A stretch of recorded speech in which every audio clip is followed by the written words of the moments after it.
This is a ManeHustle Media podcast.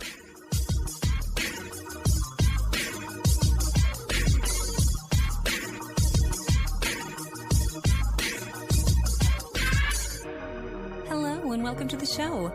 My name is Jackie O and you're listening to Militantly Mixed. Yo, this is Sharmane from the Single Simulcast. And when I'm not making you laugh or making up parody songs, I'm kicking back, listening to Militantly Mixed. ManeHustle Media podcasts are recorded on the ancestral lands of the Chumash, Tongva, Karankawa, and Hohokam people, and I wish to pay my respects to the people of those nations, both past and present. Hey y'all, welcome to Militantly Mixed, the podcast about race and identity from the mixed race perspective.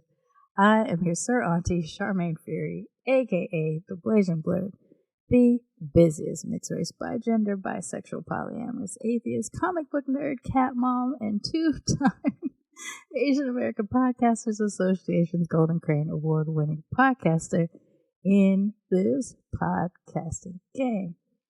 What a disaster. I haven't been coughing like all morning, and as soon as I sit down to record my intro, I have just coughing fit after coughing fit. I'm completely out of breath right now, and now my voice has changed. Like, I just want to record this intro. I've been trying for like 45 minutes. This is the worst. So I'm gonna have to like keep cutting out coughing and just try to push through, because who knows if I'm even gonna have a voice in the next hour if I keep going. But it's the last episode of 2022, and I just want to get my intro recorded. Oh my gosh, this is ridiculous. Okay, this is episode 192, and it's supposed to be the last episode of 2022 because it is December, and I'm supposed to be on my mental health hiatus, which I do 3 times a year in April, August, and December. This sounds like a disaster. It's hysterical to me. I literally no coughs all day. I'm sick and I hit record. Oh, what a nightmare. Okay. My guest today is working on a project that I'm so excited about as Militantly Mixed, the podcast, but as Sharmane, I'm like doubly more interested in it because it incorporates part of the mix that I come from, but in a different way. So I'm really excited about the perspective, and I'm looking forward to sharing this story with you. But at the same time, it's the last episode of the year, so there's a few things I need to wrap up with y'all that I'll try to squeeze in as small as possible into this intro to get into today's episode. As y'all know, for the last few months, I've been talking about the GoFundMe fundraiser for Militantly Mixed, because over the last year and a half, I've had to dip into personal credit and basically max that out in trying to keep the show going, because financially, the show has grown past my ability to sustain it on my own. And with the Patreon dipping so much over the last couple years due to COVID and things, it was getting really scary, and I just did not know how to keep it going, knowing I would find a way, but that it may not be a podcast going forward. It might be just a YouTube, Instagram channel or something. You know, I was trying to find different ways of pulling it off. So I've been talking about the fundraiser for a few months, and the fundraiser just is unsuccessful. I have raised about $100. If I separate the Patreon stuff from it, I've raised just about $100 of a $6,000 fundraiser, which, depending on the day that I'm thinking about it and how I'm feeling that day, either it's a rough time of year to fundraise, or makes me feel like my entire self-esteem is being attacked and nobody cares about me or the show, and I'm going to die because I'm, I don't know, because that's what happens when you suffer from depression and anxiety, I guess. I don't know. So depending on what day it is, sometimes I'm just like, life is tough. There's still a pandemic going on. Not everybody can just drop money in a fundraiser. And then I'll see another fundraiser be successful, and I'll be like, oh, well, okay, then it's me. It's definitely me that people don't care about. So I'm like, I've swung back and forth, and you may have heard it in some of my intros over the last couple months. But at this point, it just is what it is. I do have to figure out a way to pay down this debt to be able to keep my finances in order. But I also have to figure out a way to pay for the show going forward because it's just gotten so expensive and I just don't have the funds to be able to do it. So I try to be a little transparent about it because I thought that would be helpful, but I think it might just be backfiring and that my transparency is actually making it seem more beggy or woe is me or something. It might be just a real turnoff because to compare it to what is happening in my regular personal life, I just had a birthday yesterday, and just as a joke, I put up a tattoo fund for my birthday on my social media, and I've gotten so much money from that I've almost paid off the whole tattoo. It's not cheap, and some of the people who have donated to that are internet friends that I've never met in person, and some of them have donated such a significant amount that it's like, it's such a weird investment to me. They want to help me tattoo my body, but we have not even had lunch together. But in the case of the podcast, which has, 4,000 to 6,000 listeners each month, we've raised $100 in 2.5 months. So it's really weird. Like, I don't know how to compare those. I don't know how to wrap my brain around those two things. So I think I'll just probably stop. I'll just talk going forward about fundraisers, but I won't talk about the desperation. Maybe? I don't know. It's weird. I definitely hate talking about money in general anyway, but I've had to for the last few years for the show.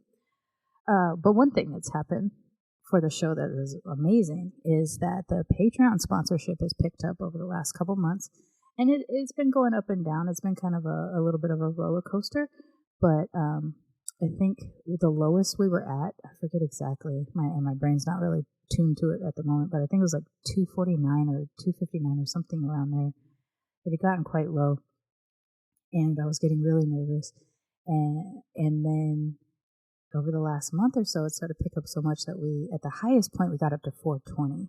It's dropped again. It's at $409, and it's just so helpful to the expenses that I have actively for the show and the past expense of having to start paying down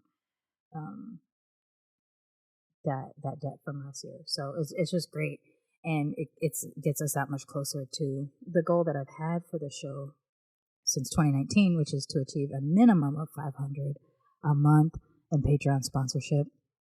And ideally, it would be more than that because then I could pay for assistance or something like that, or eventually pay for myself. But to get to be able to just pay for the bills and a little bit extra, that would be everything. So that's what I'm going to focus on going forward.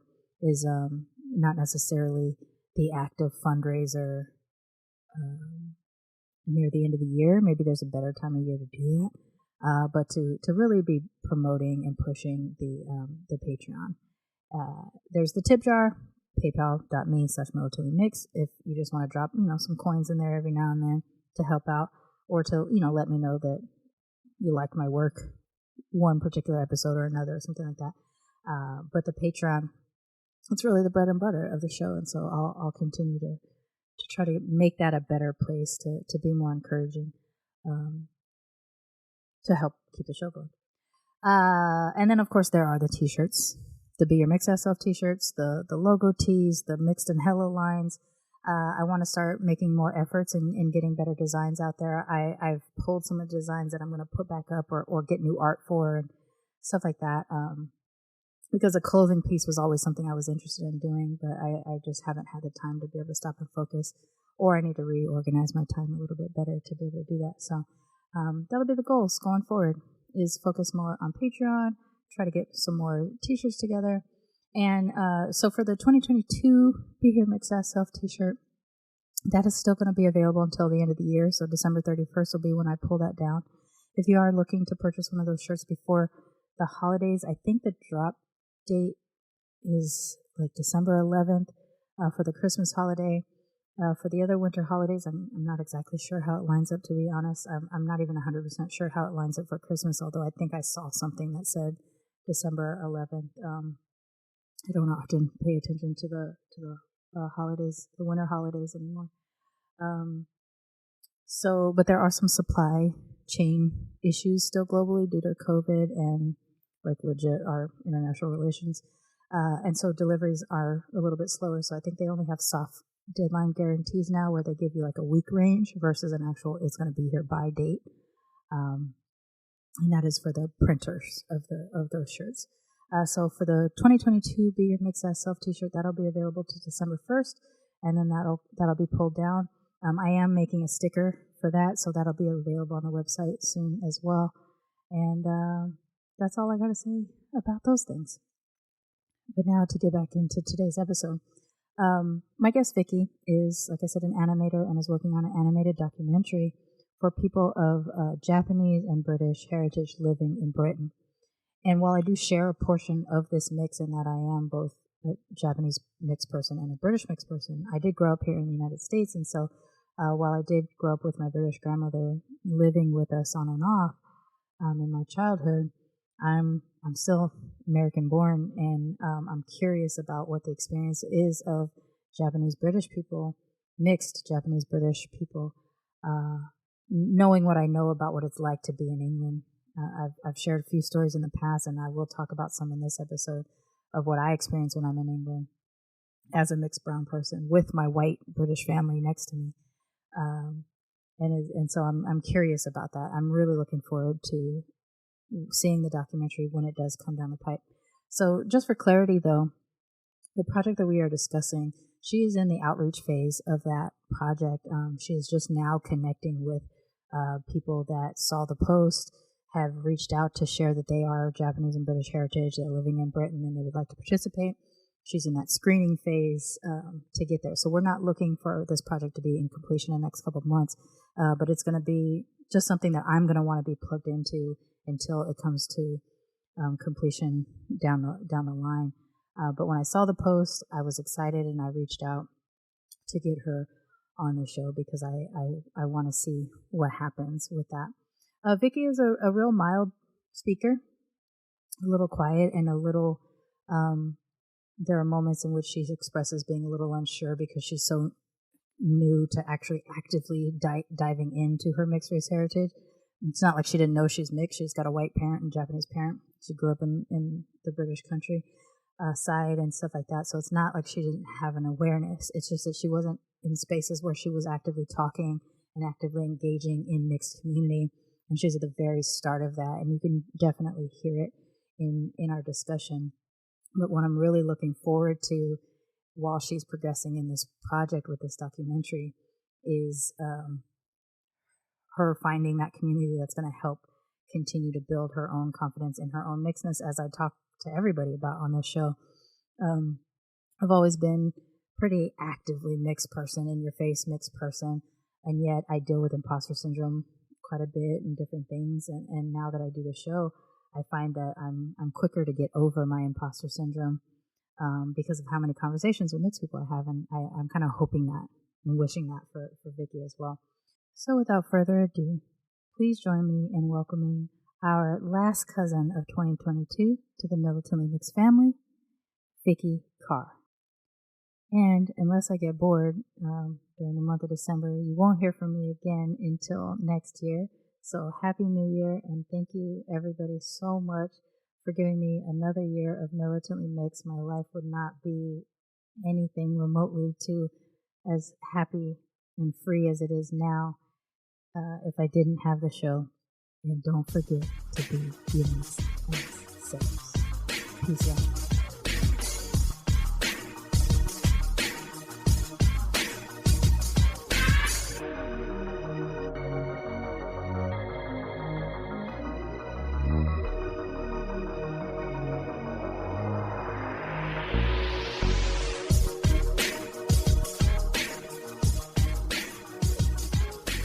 My guest today is Vicky Carr. Vicky, why don't you introduce yourself to the audience and let's get into it. Hi, my name's Vicky. I'm a motion designer. I currently work in London. My mum is Japanese and my dad is from Newcastle in England, and I grew up in Kent.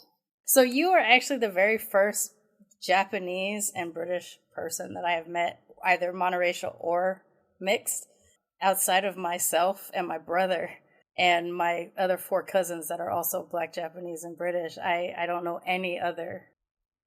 Actually, do I even know any? I don't think I know any other East Asian mixed Brits at all. You're the first that I've encountered. The way I found you is on Instagram. One of the mixed platforms had shared that you were working on a documentary for Japanese and British people, and that triggered me immediately because I'm 2 of those things. And so I reached out to you to kind of have a chat and see if we could talk a little bit more about it. So you said you're a motion designer, and an animator. Do you what kind of work do you do? So I do a lot of sort of more typography. I do a lot of social media posts. I do a lot of motion design for cricket. It's quite fun. We try to make cricket as fun as it can be. It is kind of fun, but the American audience won't understand why it's fun. It's weird. What is it? It's as British as it could be because it's semi-athletic and super reserved, but also kind of fun. I don't know. I've played cricket a little. Really? I never actually played cricket, and I didn't really know how to play till I got the job. Oh, really? Yeah. I've had some friends that were Indian, British, and they played, and so they just invited us to play. So it's not like I know how to like really, really play, but I've played a few times. It's fun. I think it's fun. It looks fun. The motion design we do normally is like there's this sort of new tournament called the 100, where we try to make it more sort of aimed at children and sort of like the next generation of cricketers. So it's less old white people watching. It's more fun. Yeah. There were fireworks. That's fine. Yeah, that's fine. So because of what you do, if I understand correctly, the project that you are going to be working on yourself, the documentary, you're going to be doing it semi-animated or as well? Yeah, Is that what was in it? Okay. I do want it to be animated. I think animation is such a big part of British history and Japanese history, so I do want to sort of incorporate that in a way. It's very early stages, and I sort of actually had this idea for years. I actually wanted it to be my university final film. So I studied animation at uni, but I never got around to actually doing this film. I sort of felt like I wasn't the right person to talk about it. I sort of struggled with that. That's pretty much like the siren call for mixed people. It's not feeling like you're the right person to take that on. I shared with you a little bit before we got going about how long of a process it was to get me from like concept of, or even title of my show to where I actually started to think, okay, I'll just do the show.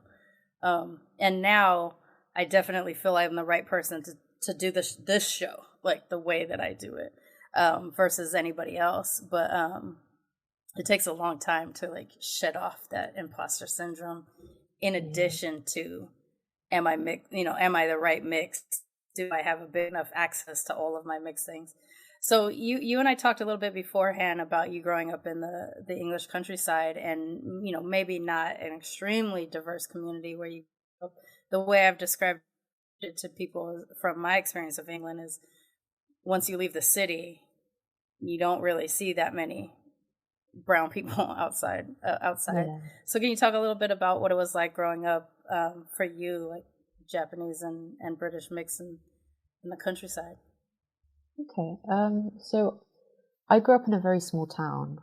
Even in the small town, I lived like an hour away from that town. So I lived really in the middle of nowhere, like surrounded by fields, cows. So I actually went to a prep school, which is like a sort of posh primary school. And there was mostly white people.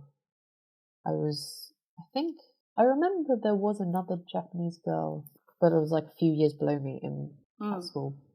And then secondary school was also like majority white people, but it was a little bit more diverse. And it was in the next town over.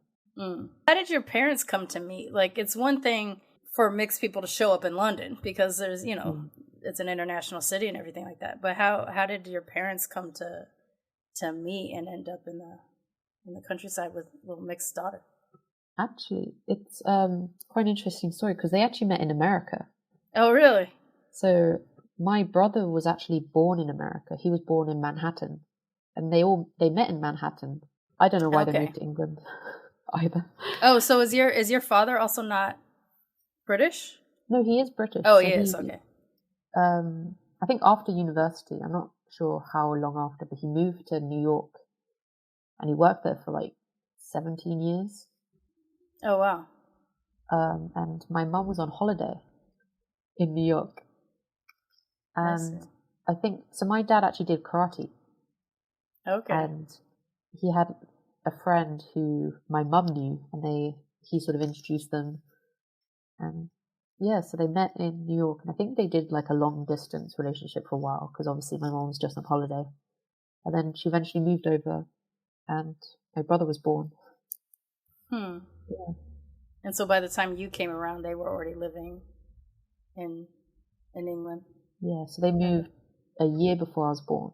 We talked a little bit too about like how small your Japanese side of the family is, and that you pretty much just grew up with your mom as the only Japanese influence. Did she speak Japanese to you and your brother at all growing up, or? She did speak like some words, like little phrases, but most of the time I was like, I do sort of grow up a bit, realize like, sorry, I'm trying to phrase it. I don't know. That's fine. Is it like you're trying to be diplomatic about how you say it? I'm just trying to. So I was talking to my mum about this, and she was like, "You blame me for not learning Japanese," and I'm like, "No," because I understand. Like, I understand how difficult it is being an immigrant coming to England, and raising, children in English schools. It's quite difficult. And I think I was sort of, my brother, he did go to Japanese school, and I think he was speaking more Japanese. And I understand she wanted the best for us, Yeah, that's very much the immigrant story, right? Like, you want to assimilate so that your kids don't feel like outsiders.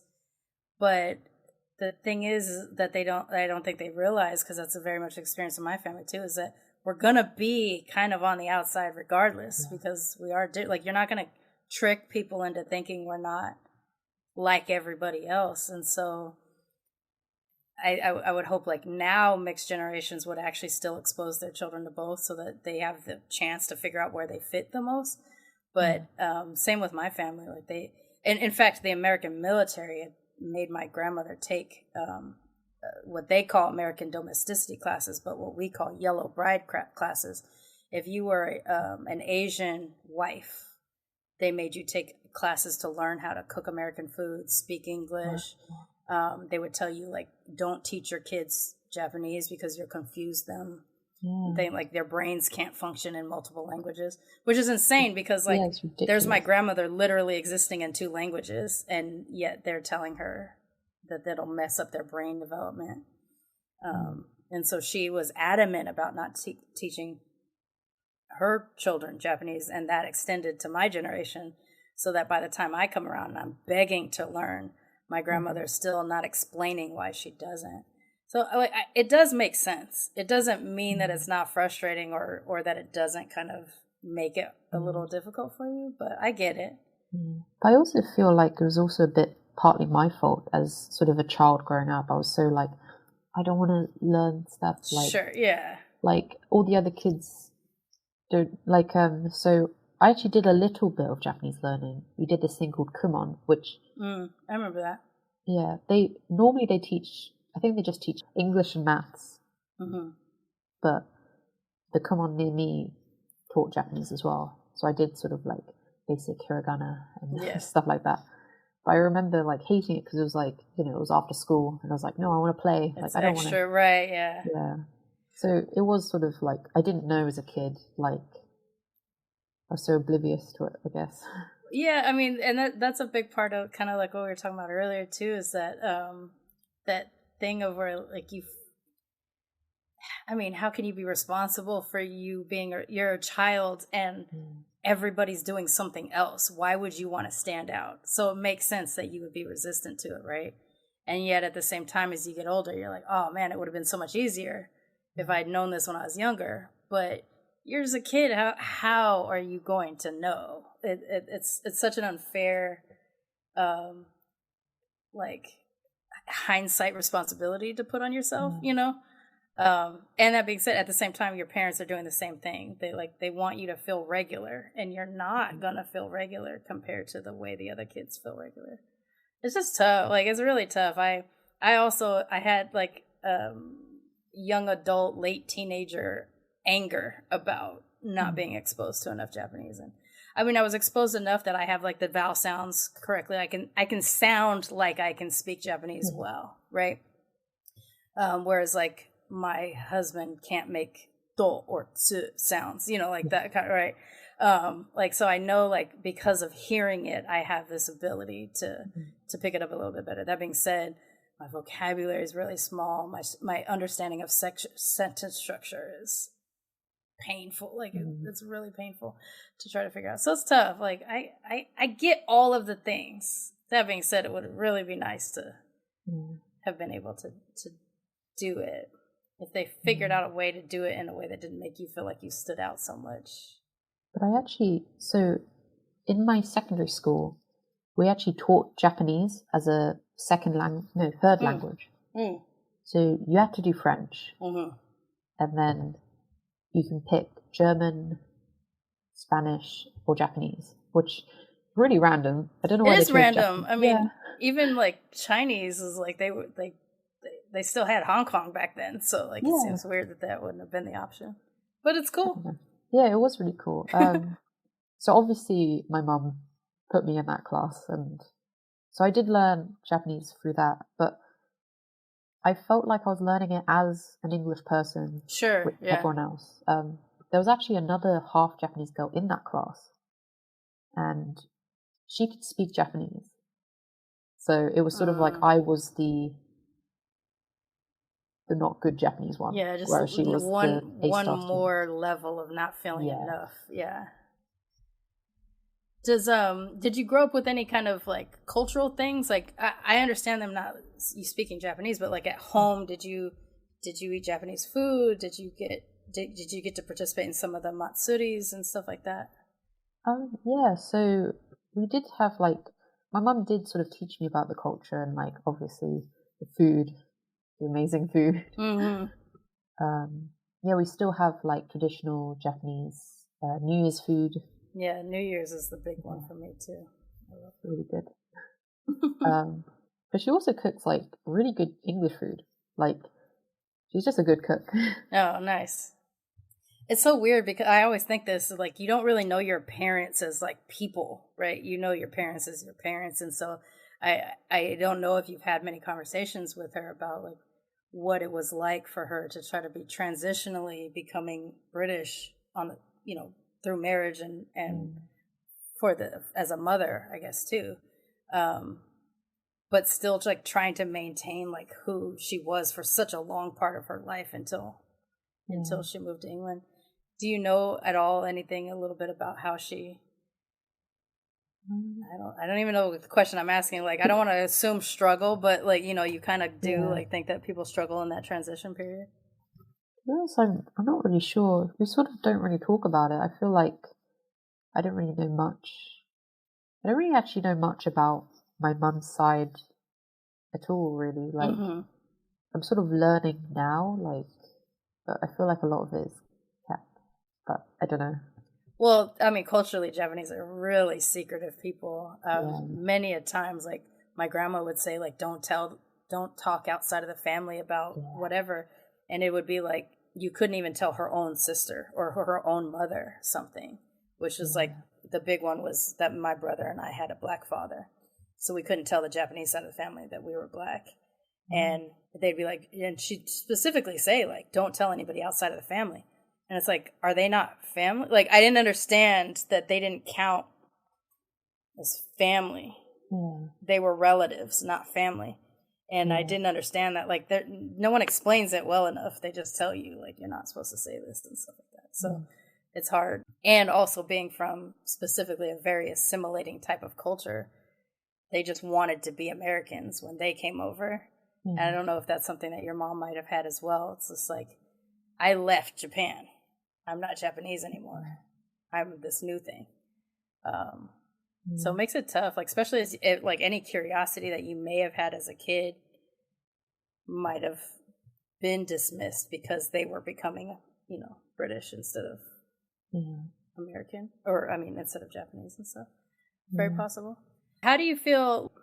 You said when we got to talking earlier, you were saying how you feel like you had only lately started to sort of investigate yourself as a mixed person, and I feel like maybe implied that like you were kind of existing in sort of this like foggy white space versus necessarily a mixed Japanese and white person. What hit to make you feel like you needed to start interrogating that for yourself? Well, I just, I grew up in a white town. Like, most of the family that I knew were white because of my dad's side, and I just sort of felt, and also like when I would talk about being Japanese to like my friends and stuff growing up, it was sort of like a bit of a joke or like just sort of a fun fact about me. There was nothing more, and I always felt like, I don't know how to word it. Like it's just one of Vicky's quirks or something like that. Like, it's to like mention that you're Japanese on occasion. You know when you like go to a new class or something, it's like tell one fun fact about you. Mine is always I'm half Japanese. Oh like, my gosh, that triggers so many memories of me doing that. Sorry. Oh, I didn't even think about that, but you're right. Yeah. It was always like, name 3 things about you. It's like, I'm mixed Black, Japanese, and British. My grandmother's from Japan. My other grandma's from England. Oh my God, I didn't even think about that. But yeah, it is kind of a fun fact about you as you're growing up. Oh, that's so sad. I guess I would tell people I'm half Japanese, but other than that, that's it. Just, yeah. Did you feel like people just didn't want to address it because they thought it was awkward, or it was just like not important necessarily to others? I think it was just not important. Like, they saw me as just like, okay, I don't know, like everyone else was white around me. It was sort of like, okay, but you're half white, so just talk about that. Yeah, it's like I'm not going to relate to anything. Like I don't know how to say it like without insulting. I don't think you have to be worried about that, honestly. I mean, the thing is, your experience is your experience, right? And it's the ignorance on the part of other people that are, say, monoracial or monocultural, where they can't imagine that you have reason to need to access the other culture, right? Because they don't have a version of that. And so it's just like us as mixed people specifically, but I think all non-white people kind of experience something like that if they live in a place where not everybody looks like them, is that you just are not like the other people around you. I don't want to say that I'm the different one. I want to say everybody else is different to me because I'm the person that lives with myself, right? So like, that there's something that separates you from the other folks, but that you should have to adapt to their comfort versus you just existing how you exist. And so for them to not have a version of that they can put into any terms that make sense, like it's just easier for you not to address it, because then they don't have to address it, and there's more of them than there are of you. So I'm not concerned anymore about offending the monoracial, monocultural people if I just address the fact that they were ignorant or negligent or whatever about it, or dismissive even. But I also know, like, it's also very British to be like polite and shit like that, so it's like, it's fine. But feel free. You're on a mixed podcast. You can go ahead and say what you want to say. It's quite interesting because I was actually introduced. So this is going to sound really nerdy, but I love anime. That's not super nerdy. You're in company. Okay. But like, I remember getting into anime like around like 14 or something, and it was sort of like that was sort of the start. Sadly, but like it was sort of like, you know, suddenly my friends were like, "Whoa, this is this cool Japanese thing. Like, you're half Japanese. Like, this cool anime. Let's watch it." Oh, it's like a together." weird little badge of honor or something that you got because you were. I understand that. I also had that growing up too. So, it also makes sense that you attach to it at that age because like that's the age you're trying to figure out what your identity is. So for you to like get interested in it and associate it with your heritage as well, that makes sense to me. So I went full anime nerd. Like, I still have like the plushies, and I dressed up as Hatsune Miku when I was like, for like my first Comic-Con, I remember. Like, I went full because it was like, this was my thing that like was like uniquely, well, it's not like, because obviously other people liked it, but it was sort of like people used to say to me like, "Oh, you're not nerdy because you're half Japanese." 100%. You know? The same thing. Like I grew up in a black hood, and me being mixed wasn't really a deal. It was like, you're just black, it's fine. And it wasn't in an erasure kind of way. It was in like a your family, you're one of us kind of way. But like I couldn't talk about being a comic book nerd because black people couldn't be nerds. But because I was part Japanese, I could watch anime and be an anime nerd, and people would be like, "It's fine, she's part Japanese." Yeah. So it's like, yeah, you weren't a nerd; you were just doing something from your culture.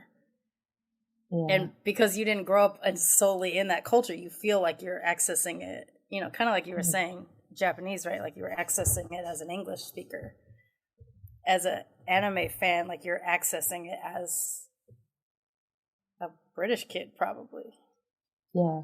But you just happen to also be Japanese. Yeah, so I think people sort of saw that and was like, I think it sort of made me feel special in a way. Like, yeah. Like I have more access to this thing than the rest of the people do. I definitely had that feeling about it. The other part too is that I got a lot of my anime like from Japan.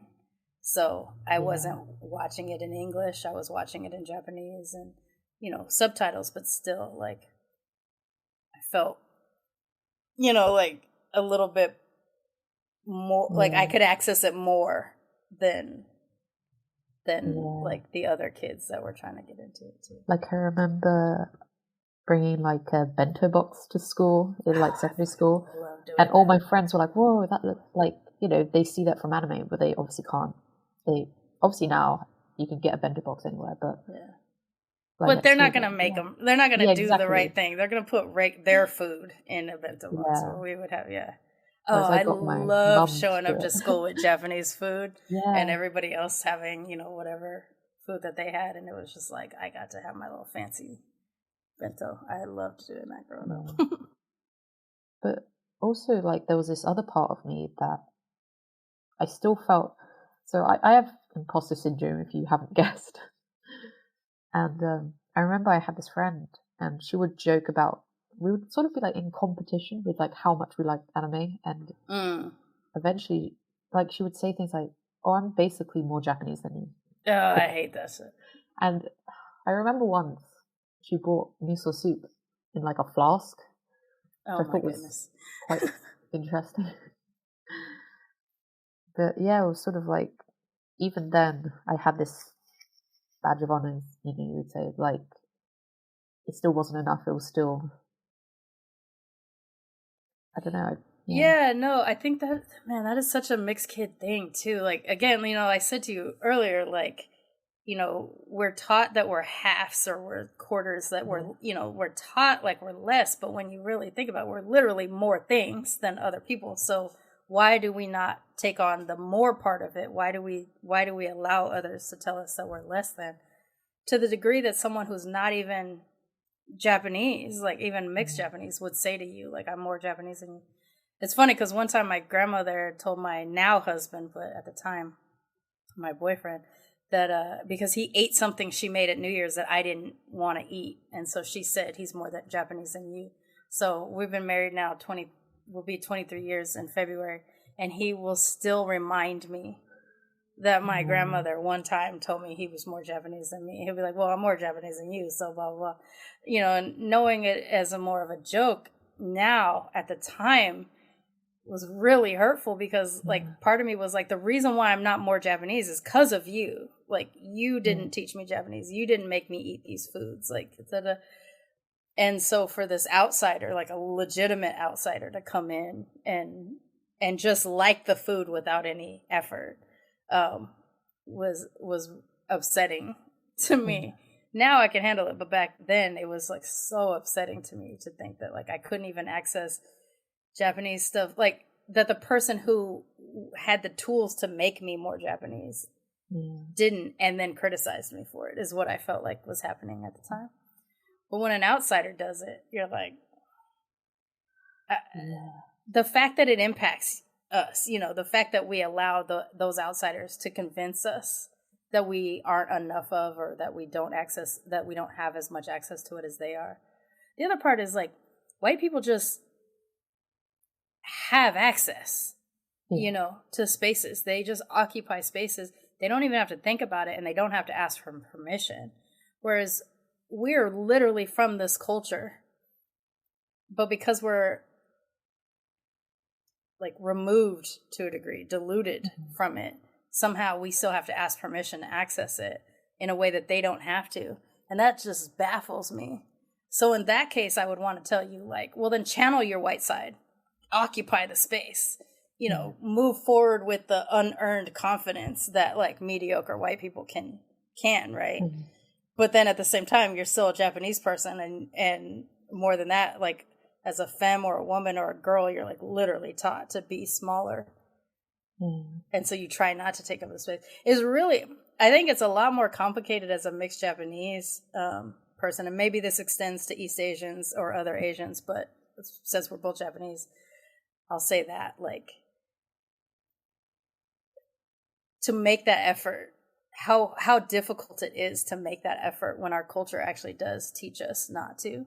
And even though we are mixed and our families were trying to assimilate more, they still are a product of the things that they were taught. So they're still teaching you those things too, right? Accidentally or subconsciously, maybe even. So like you're learning to be smaller subconsciously or something, and then you're sitting there actually just being like, but can I get permission to be in this space? It's so tough. It takes so long for you to realize you don't need anybody's permission but your own. And I can hear it in your voice. You haven't granted yourself permission all the way yet. You're just kind of like dipping your toe in a little bit. Yeah. Like even, you know, with this documentary, I had to sort of wait till I'm like, oh, I have this idea, but, you know, and then I have to wait till people be like, oh, that's a good idea, you should carry on. I'm like, okay, now I will. And right, like, yeah. Even now, I'm like, I've got some people interested in it, and like I've met so many people, and I have such like interesting stories. I'm still a bit scared of like, I need to like get approval first. But I'm like, whose approval? Whose approval, right? Yeah. It's so funny how certain we are that we need outside approval, and so uncertain we are who is that person that grants us that permission. Inadvertently, I've accidentally become one of those people for some people, you know, because I have a podcast about being mixed. There's a lot of times where I get messages where someone will ask me, like, do I get to claim mixed because my grandfather was this and my parents are this, but like I grew up around my grandfather, so do I get to claim it? And it's not for me to grant people permission, and yet I feel like if I don't, because they listen to the show or because they've assigned me some sort of authority because I have a podcast, that if I don't grant them that permission, they won't try to access it, or they won't feel. So it's this weird thing, and you might find that happens too after your documentary happens. But what I think is great about you doing a project like this, it is that it will eventually have use for other people is great. But what's more important to me is that you are going to incrementally gain more confidence and take up more space. Or I guess, like I said earlier, maybe not take up space, but owning the space you already occupy. that like reframing. I mean, you see, like even I'm working on that right now. Like I literally have been militantly mixed. I'm the mixed podcaster ahead of a lot of these other shows that exist now, and yet I still have to like learn how to speak in a more positive or empowering way. So like just giving yourself permission to occupy the space that you're already in versus thinking that you're taking someone else's space. Like I'm looking forward to seeing what that does for you, because I just know from experience that it worked for me, and I'm assuming it's gonna work for you as you get more stories in. When you first put up the post about looking for Japanese British, people, did you anticipate that you were going to get any responses, let alone how much you got? I didn't think I was going to get any responses. Like obviously, as soon as I posted it, I was like, okay, no one's going to reply. Like, I should give up. No one's replied. But after it's been 2 seconds and nobody has said anything. It's a sign. I should just give up. But like, people started coming in, and like even they're like, "Oh, I'm interested," but some people would like share a bit of their story with the message, and it's quite inspiring. Like, I never really thought about it. Like all these other people that, and then, so through this, just this post, I've joined so many like half Japanese groups. Nice. A lot of groups sort of call themselves hafus, so like hafu, like hafu groups, hafu London, hafu UK. It's like lots of different groups and lots of people I've met, and it's like I wouldn't have met these people without this one post that I didn't think would even reach anyone. And it's so amazing because, like, whether you believe this about yourself or not, you took a step for yourself. Like, you're framing it like it's because of the project, but it's really about you and what was missing for you that you needed to access.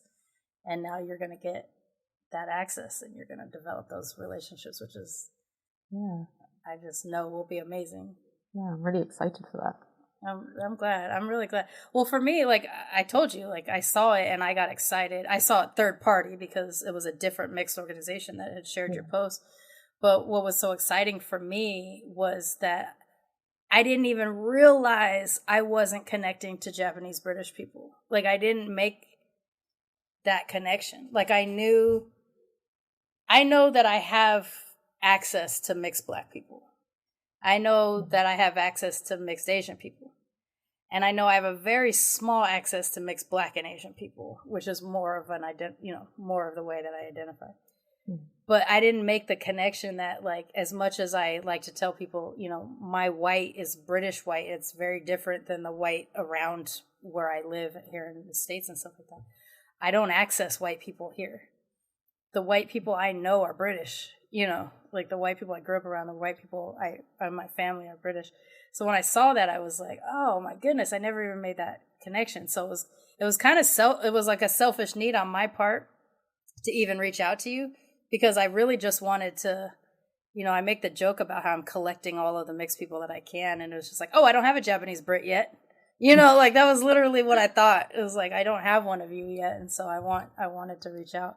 But I also wanted to see what, like, and the purely selfish aspect of this show, which I do make jokes that part of the show is very selfish on my part because I'm just wanting to meet mixed people. The part of the selfish thing about it was I wanted to see,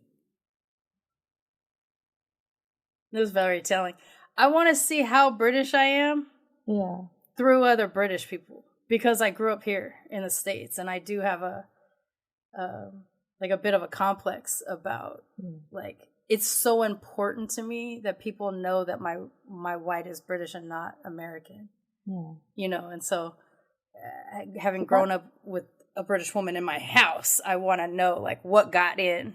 So it's part of the why. That's kind of interesting, because I sort of like telling people that so I did have an American passport, but it's expired. I don't think I'm going to get a new one, but like I like to tell people like, oh, I've got an American passport, or like my dad, so he actually became an American citizen when he lived in America. So I'm like, oh, technically I'm American. It's like so funny. Yeah, so it's kind of interesting that you like to tell, like, you're really like proud to be British, and we're like, that sort of British side. Yeah. So, yeah. Well, I'm like, part of me is sort of like irritated that I didn't get the dual citizenship, and my dad didn't have the dual citizenship either, but like he literally could have. All he had to do was fill out a couple papers when I was a kid. It would have made this process a lot easier. And so in the next 4 months, I'm actually moving to Mexico because I want to live abroad for a little while, and I or maybe forever, because I'm not in love with my country that I was born in. But in the process of doing that, like, I really want to get my dual citizenship to the UK, because I can't get dual citizenship to Japan. You know, they don't give it out very many times, and I only know one person who actually does have it, and it's because, like, literally the second they were born, their dad got on a plane, went back to Japan, and filed their paperwork so that they have the dual citizenship. So, like, part of me, I really want to get my British passport, mostly so that I can, God, how do I say this? I feel like it's such a problematic stance for me to have, but as a brown person, I don't exist in many places in which I'm fully privileged. Yeah. Although I understand that growing up in America, I have a certain amount of privilege. I also understand that being light-skinned versus what I could have been as darker skinned, there is some privilege in that and stuff as well. But, like, in the way that white people just sort of own privilege with very little effort, a version of me capturing some of that, or like taking it back, I guess, in a way, is to get that acknowledgement of British citizenship, to say that, like, of the two biggest Western powers that exist, I am both of those things, I guess.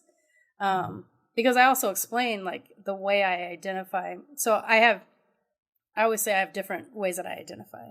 Like, the way I identify ethnically, culturally, politically, etc. Like, it goes down. And so, like, part of my one of the ways that I describe myself is a Black, Japanese, British American. So while I know that specifically I am not British because I was not born in Britain and I do not hold that citizenship, the white that I have is from there, and so and directly from there, not like from the 1700s like my other side of the family, but, you know, my nan is from there, and I'm influenced by that because she grew up in my house, or I grew up with her living with us and stuff. So yeah, it's a weird thing. Like, it's a sense of I guess kind of taking up white space, or taking space from white people, I guess, to a degree. Because while I am technically half white, I'll never exist as a white person. I'll never get to maneuver as a white person. And I'll never be treated as a white person. Which is what is so fascinating about speaking to a lot of white Asian mixed people. Like yourself, you said before we were recording, the thing about, like, just kind of thinking of yourself as white to a degree, because, like, you grew up in Britain, you grew up around white people. You don't have as many Japanese relations as you could, and so do you get to make that claim? Like, am I Japanese? Do I get to? And the other part is specifically with Japanese culture versus anything is that they don't think you're Japanese if you're outside of Japan. Yeah. So even, like, my grandmother from Japan is no longer Japanese because she chose to become an American. And so, like, psychologically, what it means to be Japanese to her versus what it means to be Japanese to me is a lot different. Whereas I assume that is the case for you and your mother as well. Yeah, definitely. My mum actually, so we visited Japan like a few years ago. Well, quite a long time now. But I remember her telling me, and I've always remembered this, but she said, I feel like a tourist here. And we were in Tokyo, and she's from Tokyo. Yes, she grew up in Tokyo. And it just felt like, what? Like, we're finally in, like, your country. Your country. Like, I finally feel like, oh, like, I don't know. It baffled me. It is funny. I get that also from my grandmother, where she's like, I would say I'm Japanese, and she's like, you're not Japanese. And I'd be so hurt because I thought she was saying, like, I'm not part of her. But what she was saying is that I left Japan. I sacrificed my Japanese citizenship, really, to become American. So why do you think you're Japanese? You know, she's not thinking about it ethnically or culturally. But also, however many years of removal from Japan, I imagine you do just kind of lose stuff. And when I think about, like, if my grandma were to go back to Japan today, the last time she lived in Japan was in the 50s. So Japan would be so different for her now. And in fact, and I can tell because I have a Japanese tutor who's from Japan, and we meet on Zoom, and she'll say, like, she'll laugh sometimes because she said, you have such an old lady, like, way of talking. Like, the Japanese I know is from World War II era Japan, because my grandma's Japanese never adjusted to the times because she became an American, right? So your mom might have some version of that too, or like if she hasn't been in Japan for 20 or 30 years or something, the culture has drastically shifted by now. So it makes sense why she would say something like that. And yet you don't have that content. You can't see that because you're just like, you look like everybody here. Yeah. Of course, this is who you are. Yeah. It takes age to start to see, like, why they feel so different. Gosh, I wonder where they feel at home then too. Because, like, I know my grandmother's now lived in the United States longer than she ever lived in Japan. But does she feel like a proper American? I don't even feel like a proper American. Like, I said to you earlier, like, I don't feel American until I leave the country, because that's when the people from the other country I'm in will tell me I'm American. If I'm in France, if I'm in England, if I'm in Canada, they tell me I'm American. And I'll be like, what? No. I don't know. I think me and my mum, we would sometimes joke how, like, my mum is so British, but she's obviously, like, she's not British, but, you know, she'll watch Bake Off. I love Bake Off. She makes the best roast dinner, you know, like, it's nice. Just little things. I always joke about it. It's quite interesting. I think, I don't know how she would think, like, living in England. So she's lived in England around 25 years now. So, do you have any intention in your documentary? I know that we talked about that thing that my grandma also does, where it's like you kind of start talking about your culture, and they're like, "You don't need to do this." It's you know, because it kind of feels hurtful to them because they don't understand what you're experiencing. Do you think your documentary may include aspects of, like, either your mom or other people who immigrated to the UK and had mixed children? I was thinking that. I have actually had some people who are fully Japanese and they, like, recently come to the UK in, like, the last, like, 5 years, and they're now having children, and the children are mixed race. Yeah. So it'll be interesting to see their story. But I think, I don't know, I want to focus on sort of the mixed race story, because I think there's so much in that, and everyone has different stories. Like because I don't speak Japanese, and I feel like that's such a big part of Japanese culture, and, like, a lot of, like, half Japanese people I've met who I've been talking to, a lot of them do speak Japanese, and their sort of stories are so different. And I've met people who actually grew up, like, half of their lives in Japan and then moved to England. So it'll be interesting. Do you have any desire to spend some time in Japan just to see how you would access it? I do, but also I think it's also, you know, talk about taking up space. I'm a bit scared. I understand that. Like, there's actually this film I watched recently called Hafu. Oh, I know them. Yeah, I think she's Australian, the girl who, like, moved to Japan. Yeah, there was one that was Australian. And she's half Australian, but, like, I guess ethnically she's half Japanese and half Australian, but citizen-wise she's Australian. And, like, I wanted to do something similar, like move there to, like, learn the language, sort of learn the culture, but I'm just, you know, I don't speak the language.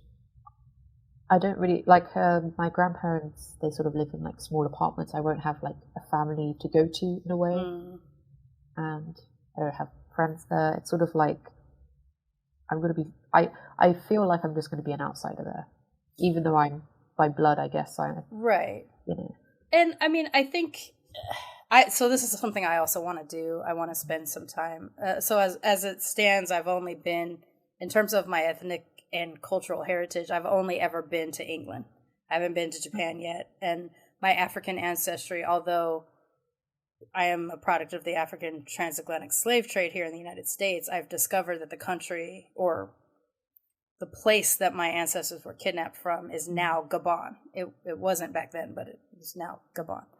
And I would like to go there to spend some time to see if there is any physical connection, because an experience I had in England that I had not anticipated, because I've always identified very strongly with my Black and Japanese side, is there was a point at which we were heading in the direction of Stonehenge. Got to do the tourist thing, right? And there was a place that we were at, or driving. My cousin's the one driving, and I bolt straight up. I physically had a reaction to the location that we were just driving through on the freeway. And I said, "Are we from here?" And he goes, "England?" And I was like, "No, here, this, wherever we're at, the closest town, whatever, the land. Are we from this part?" He's like, "I don't know." He's like, "We could be from everywhere, and he's like, "Why?" Because I was basically just sitting, driving and driving. And then all of a sudden I was just like, whoa. Because I had this weird feeling of familiarity all of a sudden, like this was home in a really weird way. It made me very uncomfortable, because I kind of, in so much as I want to see how British I am, I don't want to find out how white I am. Yeah. Does that make sense? Yeah. And so the fact that I felt at home in that location, not really understanding why I felt that way, made me really uncomfortable. So later, when I get home to the States, I go and check a map, and I know whereabouts we were and stuff like that. And then I look, and it is if my ancestors that were coming from Wales were traversing into England, they would have been there. That would have been where they would have crossed over, right? So maybe they put down roots there for a little while. And maybe I felt a sense of genetic familiarity to a location, because my people probably were there for a weird period of time. Because I'm not a person who believes in ghosts or gods or any of that kind of stuff. But I do believe in genetic connections to where you if you lived at a place, that would pass on through your family and things would feel familiar. And so it got really weird. I felt like that's probably a place I want to spend some time in the future. I want to see if I have some kind of connection to that area. And I've researched that side of the family a little bit, and I know generally they would have had to clear that area to make their way into London eventually, which is what they eventually did. But it took hundreds of years for that to happen. So I feel like I want that experience on the Japanese side. I want that experience on the African side. I want to be able to see if I have those connections. And then, of course, like I said, I want to get my dual citizenship. So, in so much as you may feel like an outsider, which is valid, you are. You grew up in Britain, but that you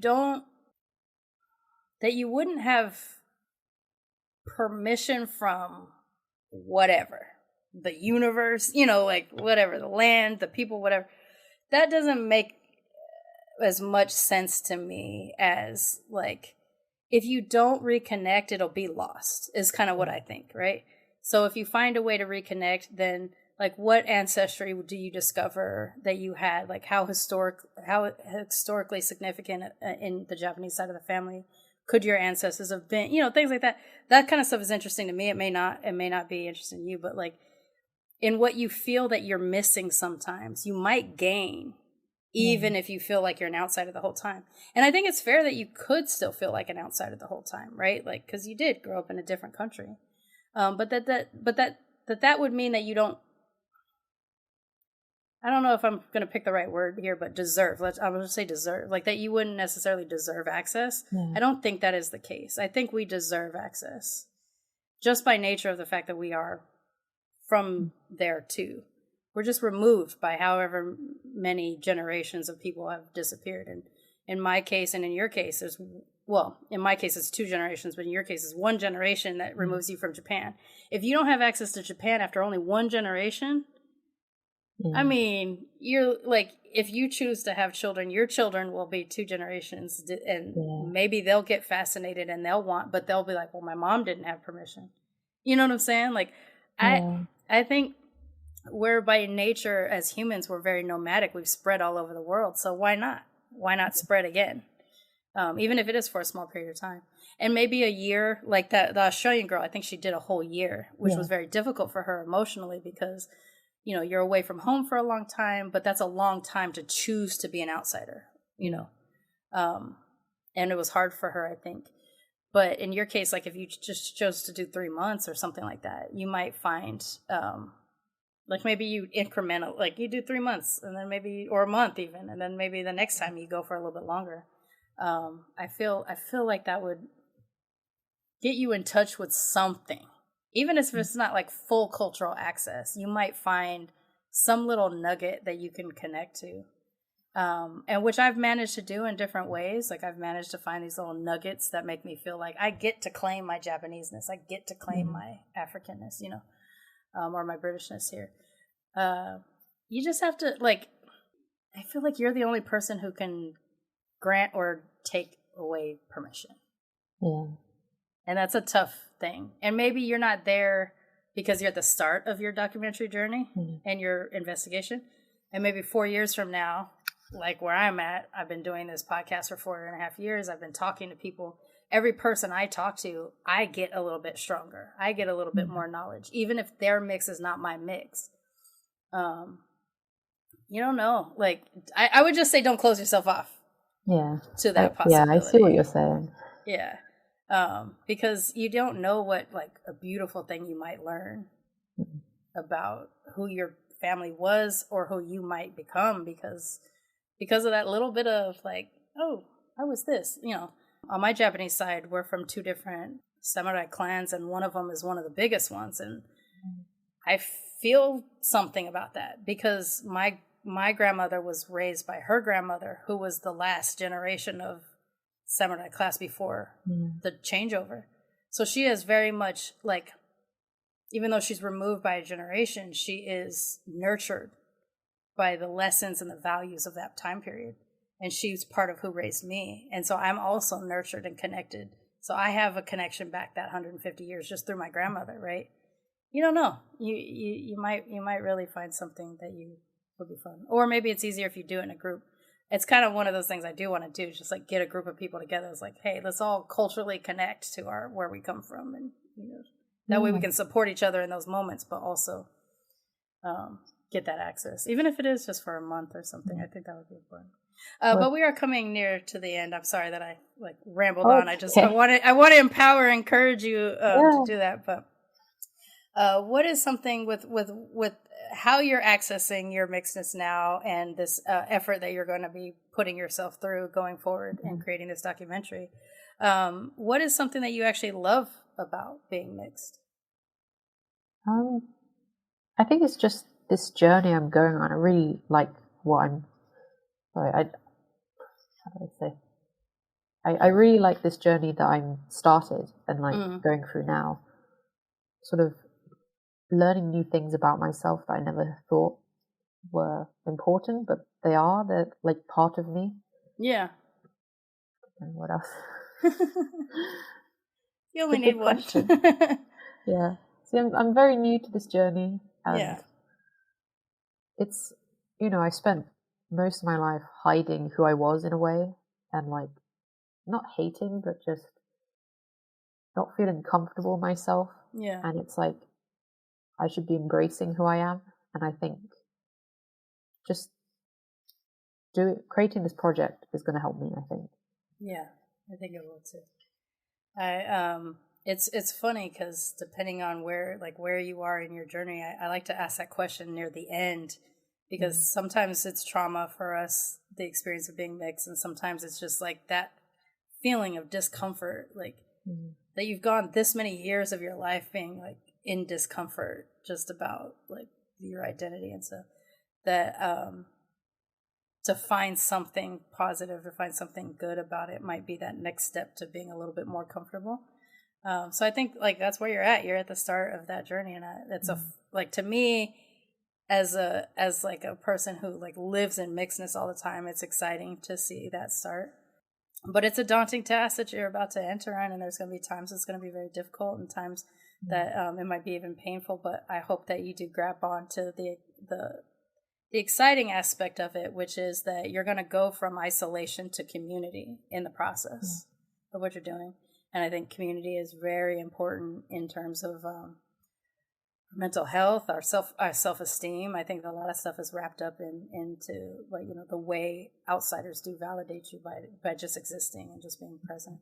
So I really hope that you do enjoy your journey, and I hope that you learn so much. And I'm looking forward to learning what the experience of, you know, existing as a mixed Japanese British person in Britain would be like. So I definitely want to be able to see it once it's come to completion.